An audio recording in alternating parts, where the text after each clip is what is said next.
نخوشی گوبتور بکن. ددنه دا سدما گوبتور یا هری بربالا کیماسی ایودیه. 2 میلیارد زیاده تر مروف دبن تاثیر به کیماسیه. لازم جن پیتر بالدار بن. شبر کوچینا دا ام نخوشی چقدر زیاده خیالی که بدن مروفاندا کنک organ هنگو پیور آوان یا سرکه هلبرن هورمونانه. جوان organan یکشی ترویده. organ ترویده دبدنه دا دبشی استدا لدردون نوره هلبه آنگو ترکه بچیکویه. جی آلی تشیه به دشیوه پنپروکیه. گراناهی آوه دردون 20 گرامانه. جی گربون ترویده را ناوا گلده گوبتور تیگوتن. ده گوبتور دا گلک جرام اش نایزیتن. لگاوا زده مزنده و نوره خانه تختیمینه و نفش دا kurtandığında dışarı edilişine. De govetore da tiroid canı gem dışıfıra, canlıcı zede dışıfıra. Organa tiroid hormonun benavi T3 u T4, kuvvaki hormonun tiroid jiten benavgiren çeydike. İşte bu ev hormon hatı çeygiren, derbası huniye dibin. O biriya huniye diçin organından, ulu ve peyveren ufak bir cihtine.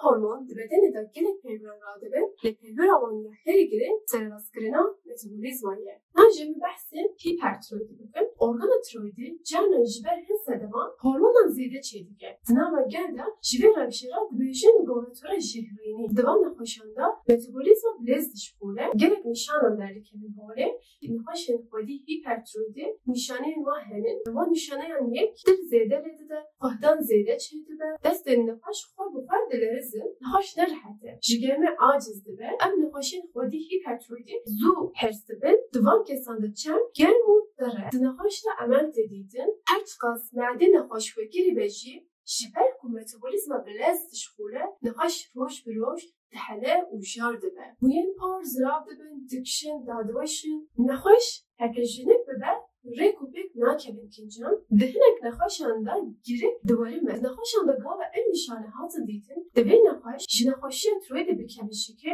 و تحلیل بدن کرن دوان کسانده اول هورمون تروید دینزه کرن هکه هورمون زیده بین سنتیگرافی دیخواستن گوری هفجداری تحلیلinde dingir. Tedaviye da bi dermanan bi taybetî bi hevkan rêjeya hormonan tê daxistin. û dûre nexweş an tedaviya atomên destînin yan jî tên ameliyatkirin. Ev hemû rewşa hipertiroîdî bû. Nihan berê xwe bidin hipotiroîdî. Gelo hipotiroîdî çi ye? Organa tiroîdê dema kêm bixebite û têraxa hormonan çê neke metabolîzma hêdî dişxile û girek nîşan tên dît. Em hinek behsê van nîşaneyên bikin. Birastî ev me gelekî giring e ji ber ku êdî nav civatê de gelekî berbala. Nîşanaya yêkem çerm û porê van kesan zihaye û sarmayê acizin. Laşê wan sistin hest û masûlkê wan değişin her bê halin divan kesan de hûr û rovî baş naxebite. û pirsgirêkên hevzê xuya dike her wiha divan kesan de tansiyon û kolesterol bilind dibin. Nexweşiyên jin bi rêk û pêk nakevin kincan û ne bextewarin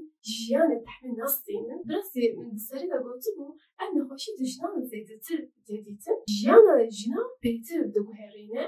Lazım için gerekli baldar bibin. Beyvaşoya ducanê da gerek caran rêjeya hormonên tiroîdê kêm dibin. Heke ev kêmanî nê zarar kirin, mixabin diptike da nexweşiyên zihnî û bedenî derdikevin bolê.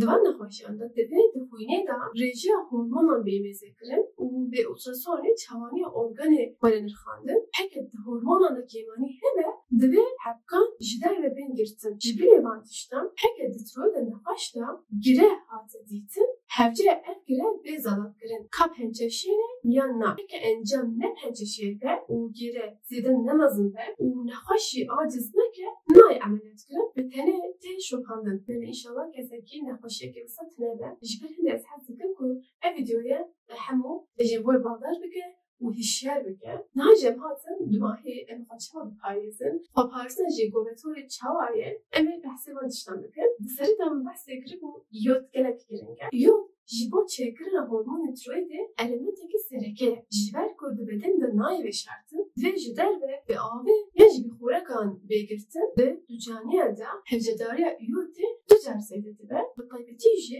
ji bo pêşketina mejîya pitekê gelekî giring e. Kêmaniya iyotê di zarokan da dibe sedema baş damayînê. İyot herî zêde di bulûwerên behrê yên wekî masî, giya û her wisa diçe de ye. Di adanên bi şîr hatine çêkirin da û di xwe de heye.